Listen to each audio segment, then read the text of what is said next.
स्वागत है आपका एक बार फिर मार्केट का पंचनामा में। और तकनीकी दिक्कत दूर हो चुकी है और अब आप मेरी आवाज़ सुन सकते हैं। तो आइए सवाल जवाब का सिलसिला शुरू करते हैं। लेकिन एक बार फिर से मैं आपको बता दूं, जो हम आज के बाजार की बात कर रहे थे, बहुत ही अच्छा दिन रहा। 11,000 का लेवल पार होने पर हमारे सभी दर्शकों को जो इस समय मेरे साथ जुड़े हुए हैं, बधाई।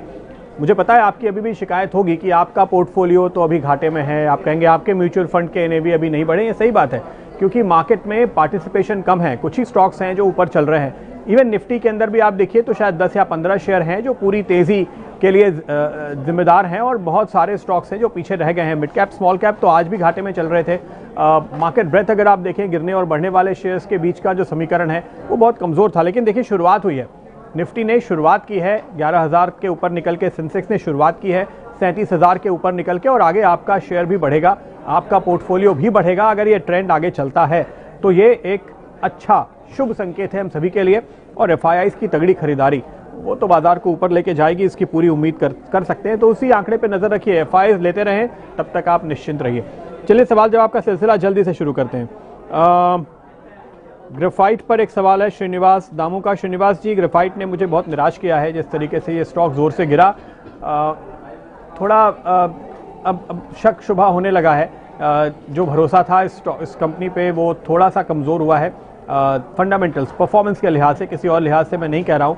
तो यहाँ पे मुझे लगता है कि अब इस स्टॉक पे अच्छी रिकवरी आने में वक्त लगेगा। अगर आप ट्रेड करना चाहते हैं तो शौक से कीजिए, लेकिन लंबा निवेश करके रुकने की बात फिलहाल मत सोचिए। एक ट्रेलिंग स्टॉप लॉस के साथ कोई भी पोजीशन लें, और अगर वो स्टॉप लॉस ट्रिगर हो जाए तो निकल जाइए। इस समय मैं आपको केवल ट्रेड करने की राय दूंगा। एक्सिस बैंक 740 की कॉल 14 पर ली है।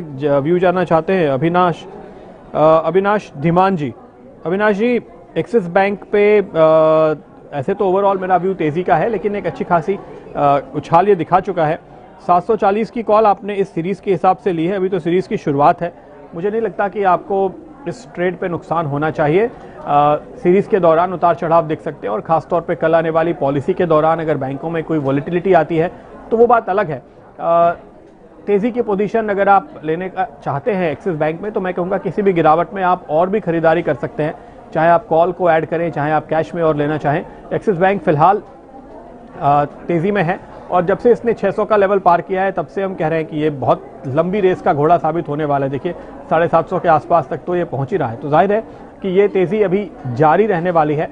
बाय ऑन डिप्स है इस सीरीज के लिहाज से भी। किसी भी गिरावट में खरीदारी की राय, कॉल में भी अगर आप चाहें तो पोजीशन और आगे बढ़ा सकते हैं अगर कभी भी इसमें गिरावट आती है तो। अगला सवाल बंधन बैंक पे है, पारस जुनेजा का। पारस जी, बंधन बैंक आज मैंने चुना था पंड्या का फंडा के तौर पे, और मुझे लगता है कि लंबी अच्छी खासी गिरावट इसमें आ चुकी है। अब ये यहाँ से वापस तेजी के दौर में लौटेगा। 550-600 रुपए के जो इसके पुराने हाइस थे उनको फिर से हासिल करेगा, इसकी पूरी उम्मीद की जा रही है। अगर आप ट्रेडर हैं तो मेरा ख्याल है 470-480 के आसपास के लेवल पर आप प्रॉफिट बुकिंग के बारे में सोच सकते हैं।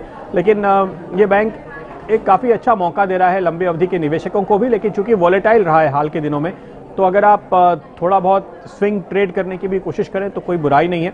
बंधन बैंक पे तेजी का कॉल है, और इमीडिएट टारगेट जैसे मैंने कहा 470-75 के हैं ट्रेडर्स के लिए। लेकिन अगर आप निवेशक हैं तो 550-600 तक के टारगेट भी आने की उम्मीद आप कर सकते हैं। और ये स्टॉक तो ऐसा है कि वो इन्वेस्टमेंट टारगेट भी कभी कभी बहुत जल्दी से आ जाते हैं, तो तेजी रहेगी। IDBI बैंक पे गौरव झा कह रहे हैं क्या करना चाहिए। थोड़ी निराशा है। देखिए, IDBI बैंक में LIC के आने के बाद कोई फर्क आ गया है, ये समझ में नहीं आ रहा है। तो जब तक LIC ऐसा ना कहे कि भाई हम चार्ज ले रहे हैं और हम नया मैनेजमेंट लेकर आ रहे हैं और हमारी लीडरशिप टीम है, हमारी स्ट्रैटेजी, ऐसा कुछ दिख नहीं रहा है, तो उससे थोड़ा सा असमंजस है।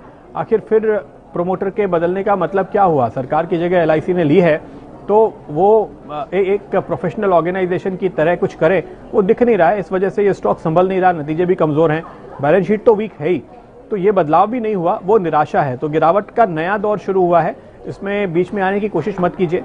बाजार में कुछ अटकलें चल रही हैं कि अपने कुछ बिजनेस ये बेच सकते हैं, लेकिन देखिए इनके बैलेंस शीट में इतना बड़ा खड्डा है कि अगर ये कोई बिजनेस बेच करके थोड़ा 2,000, 2,500, 3,000 करोड़ उठा भी लेंगे तो वो एक क्वार्टर में साफ हो जाएगा। इसलिए लेने की कोशिश मत कीजिए, मेरी राय तो यही होगी आपके लिए। इसके अलावा टेक महिंद्रा, कल का ट्रेड क्या होगा? अभय प्रकाश पूछ रहे हैं। अभय जी, आज का ट्रेड तो बड़ा शानदार था। अब देखिए, स्टॉक बीच बीच में अटक सकता है। कल के इमीडिएट लेवल इस समय मेरे सामने नहीं है। मेरा ख्याल है कि आपको हम कल सुबह इस पर अगली कॉल देंगे, लेकिन एक अच्छी तेज़ी ये दिखा रहा है और ब्लू स्काई जोन में है, यहाँ से अभी इसमें और मजबूती देखने को मिलेगी, इसकी पूरी संभावना है। आइडिया पर लंबी अवधि का नजरिया नवदीप सिंह आनंद पूछ रहे हैं। नवदीप जी, आइडिया पर नजरिया अच्छा नहीं है लंबी अवधि का, यहाँ पर गिरावट अभी भी जारी है।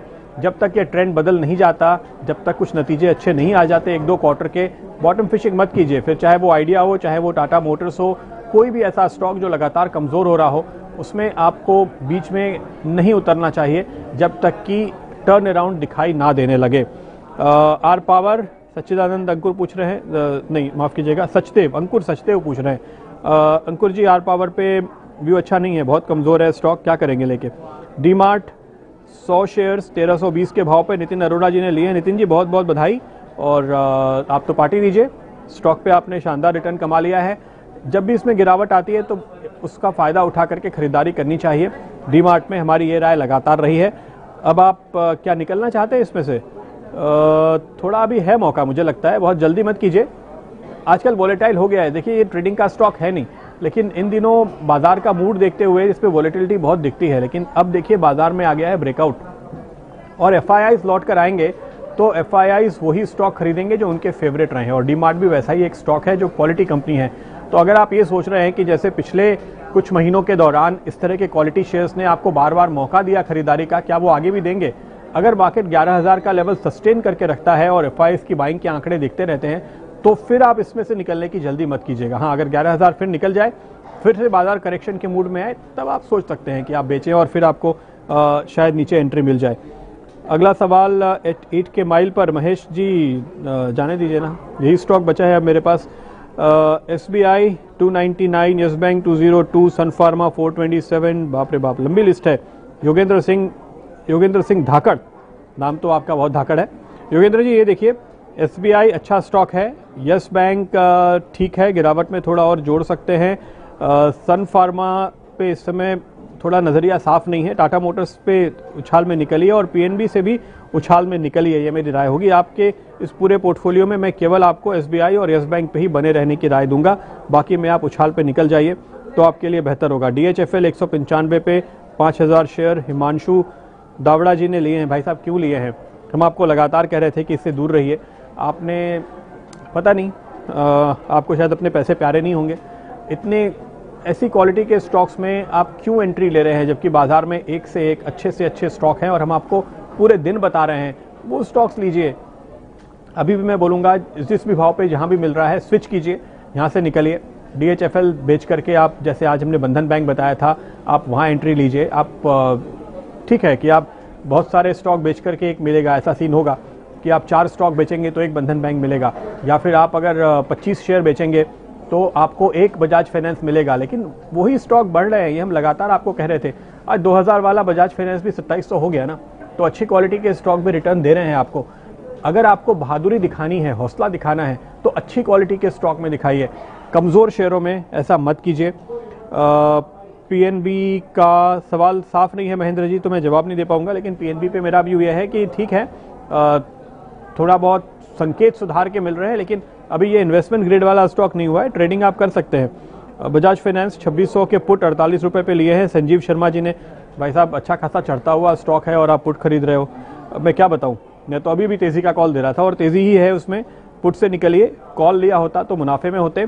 देखिए, बाजार के ट्रेंड से लड़ने की कोशिश मत कीजिए। जो स्टॉक कमज़ोर हैं उनको खरीदने की, और जो स्टॉक मजबूत है उनको बेचने की हिम्मत मत दिखाइए। मैं तो यही कहूँगा आपसे एक बार फिर। राइट्स पर व्यू ओम सिंह पूछ रहे हैं। ओम जी, बहुत पॉजिटिव व्यू है राइट्स पे, आपको इसमें अगर पोजीशन है तो बने रहिए, नहीं है तो किसी भी गिरावट में खरीदारी कीजिए। IRB इंफ्रा 197 पर 500 शेयर लिए हैं 2 साल के लिए। जावेद छिपा जी ने, जावेद जी 145-150 के लेवल पर 22 जनवरी को हमने पंड्या का फंडा में इस पर बेचने की कॉल दी थी, 120 के टारगेट दिए थे, वो आ गए। अब आपने तो बेचा नहीं है, आप अपनी पोजीशन लेकर खड़े हुए हैं। मुझे नहीं लगता कि ये स्टॉक बहुत मजबूत है, यहाँ से कोई उछाल आता है फिर से वही आपको 150 के आसपास के लेवल शायद मिलेंगे। 200 तक आ पाएगा क्या, ये कहना मुश्किल है।